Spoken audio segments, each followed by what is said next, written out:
Hello guys, അപ്പോൾ welcome back to my channel. അപ്പോൾ ഇന്ന് ഞങ്ങളില്ലേ ഗുരുവായൂർ അമ്പലത്തേക്ക് പോകാം കേട്ടോ. രാവിലെ 5 മണിക്ക് വീട്ടിൽ നിന്ന് ഇറങ്ങി. അപ്പോൾ ഞാനും ഏട്ടനും കൂടി വണ്ടിയിലാണ് പോകുന്നത്. അപ്പോൾ രാവിലെ 5 മണിക്ക് വീട്ടിൽ നിന്ന് ഇറങ്ങിയിട്ട് ഞങ്ങൾ അമ്പലത്തിലെത്തിയത് ഏകദേശം 7 മണിയായി കേട്ടോ. അപ്പോൾ പോണ വഴിക്ക് ഏട്ടന് ഒരു ചായ കുടിച്ചാൽ ശരിയാവില്ല പറഞ്ഞിട്ട് ഇതാ വടയും ചായയൊക്കെ കുടിച്ചിട്ടാണ് ഞങ്ങളൊക്കെ അങ്ങോട്ട് പോയത് കേട്ടോ. പോണ വഴിക്ക് അതൊക്കെ കുടിച്ചു വന്നു ഏട്ടൻ. ചായ കുടിച്ചിട്ട് ശരിയാവില്ല പറഞ്ഞിട്ട്. അപ്പോൾ എന്തായാലും ഞങ്ങൾ അമ്പലത്തിൻ്റെ അവിടെയൊക്കെ എത്താറായി ഏകദേശം. അപ്പോൾ ഒരു കിഴക്കേന്നട വഴിയാണ് ഞങ്ങൾ കയറിയത് കേട്ടോ. അപ്പോൾ പോണ വഴിക്കുള്ള കുറച്ച് ഫോട്ടോസും കാര്യങ്ങളൊക്കെയാണ് എടുത്തത്. ഞങ്ങളുടെ മാരേജ് കഴിഞ്ഞിട്ട് ഏകദേശം ഒരു 5 മാസമായിട്ടോ. അപ്പോൾ ഇപ്പോഴാണ് ഞങ്ങൾക്ക് രണ്ടാൾക്കും കൂടെ ഒന്ന് പോയി തൊഴാനൊക്കെ പറ്റിയത്. ഗുരുവായൂർ പോകണം പറഞ്ഞിട്ട് ഇപ്പോഴൊന്ന് റെഡി ആയത് കേട്ടോ. ഇന്നാണ് പോകാമെന്ന് പറ്റിയത്. അപ്പോൾ അതപ്പോൾ എന്തായാലും അമ്പലത്തിലെത്തിയിട്ട് അപ്പോൾ പോണ വഴിക്ക് ഞങ്ങൾ കുറച്ച് അതാണ് ഫോട്ടോസൊക്കെ എടുക്കുമ്പോഴാണ് ഇതൊക്കെ കണ്ടത് കേട്ടോ. അപ്പോൾ അമ്പലപ്രാവോട് ഇങ്ങനെ നെല്ലൊക്കെ കൊടുത്തിട്ട് അവർക്ക് ഭക്ഷണം കൊടുത്തിട്ട് കുറേ ഫോട്ടോസ് എടുക്കാൻ വേണ്ടി കുറേ പേര് അവിടെ നിൽക്കുന്നുണ്ടായിരുന്നു അത് ഫോട്ടോ എടുക്കാനായിട്ട് തന്നെ.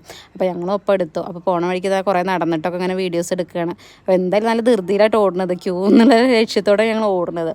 അപ്പോൾ എന്തായാലും 7 മണിക്ക് ക്യൂ നിന്നിട്ട് ഞങ്ങൾ ഏകദേശം 10:30 മണിയോടെ തൊഴുത് ഇറങ്ങിയത്. അപ്പോൾ എന്തായാലും നന്നായിട്ട് തൊഴുകും കാര്യങ്ങളൊക്കെ ചെയ്തു.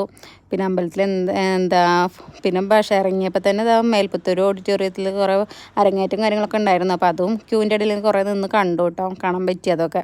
അപ്പോൾ എന്തായാലും ഫോട്ടോസും കാര്യങ്ങളൊക്കെ എടുത്തു കഴിഞ്ഞിട്ട് ഞങ്ങളിതാ ചായ കുടിക്കാൻ ഇറങ്ങിയപ്പോൾ തന്നെ നല്ല വിശക്കുണ്ടായിരുന്നു. അപ്പോൾ വിശക്കുമ്പോൾ തന്നെ ഞങ്ങളിന്ന് മസാല ദോശ കഴിക്കാൻ വെച്ചിട്ട് അവിടെ തന്നെ അമ്പലത്തിൻ്റെ അവിടെയുള്ള കടയിൽ തന്നെ കയറിയിട്ട് ചായയൊക്കെ കുടിച്ചു. അത് കഴിഞ്ഞപ്പോൾ ഞങ്ങൾ നേരെ പ്രിയങ്കയ്ക്ക് വിട്ടു കേട്ടോ. ഞാൻ ഏട്ടനെയും വലിച്ചു വിട്ട് പ്രിയങ്ക ഫാൻസിലേക്ക് ഓടി. അവിടെ നിന്ന് കുറച്ച് സാധനങ്ങളൊക്കെ അധികമൊന്നും ഇല്ല, കുറച്ച് സാധനങ്ങളൊക്കെ ഒന്ന് കയറിയില്ലെങ്കിൽ സമാധാനം ഉണ്ടാവില്ല. അപ്പോൾ അതൊക്കെ എടുത്തിട്ട് നോക്കിയിട്ടൊന്ന് ഞങ്ങൾ പോകുന്നു കേട്ടോ. അപ്പോൾ പോരുന്ന വഴിക്ക് മുലയമ്പറമ്പത്ത് ചാലിശ്ശേരി മുലയമ്പറമ്പത്ത് അമ്പലം കേട്ടോ.